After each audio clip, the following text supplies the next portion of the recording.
Beauty and the Beast, the biggest thing that it means to me is the theme of never judging a book by its cover. And the reason I say that is because now more than ever, we need to be careful about looking at people who are different, looking at people who aren't quite the same as we are, and judging them immediately before we get to know them or before we get to understand them.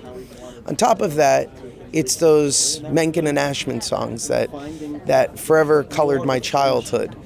And to be a part of a retelling of a story that requires the use of recreating those songs is that's a dream come true. Well, I saw it as an adult, and I think I was very connected to the Beast.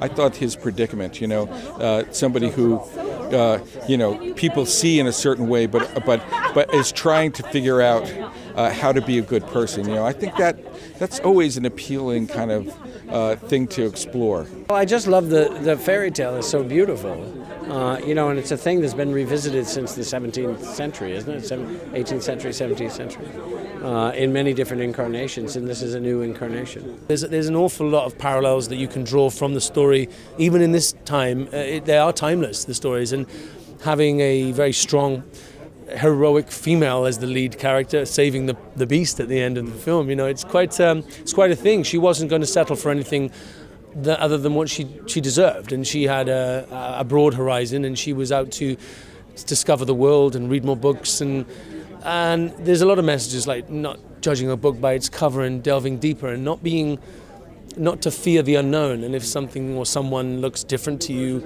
that's not a bad thing. Don't fear.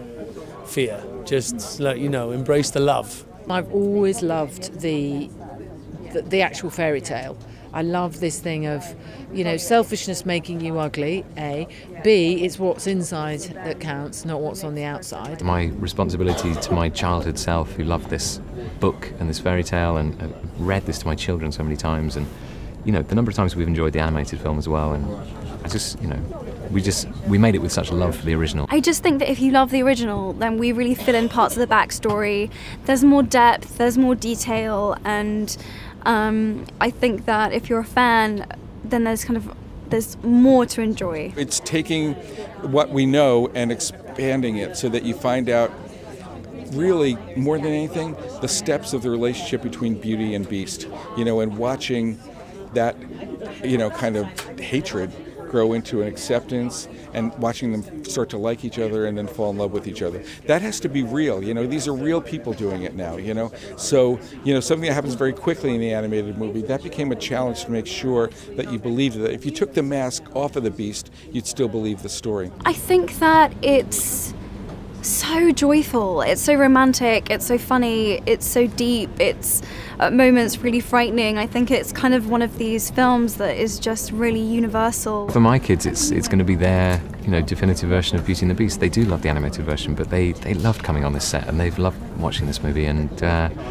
yeah, it's pretty strange for them to watch Daddy as the Beast, I think. Well, I hope it's a wonderful sort of sense of elation and just the joy of the performance of it all. And also just we can always use that reminder that in this world of incredible kind of dazzle, that it's worth like, looking a little deeper and a little closer at things.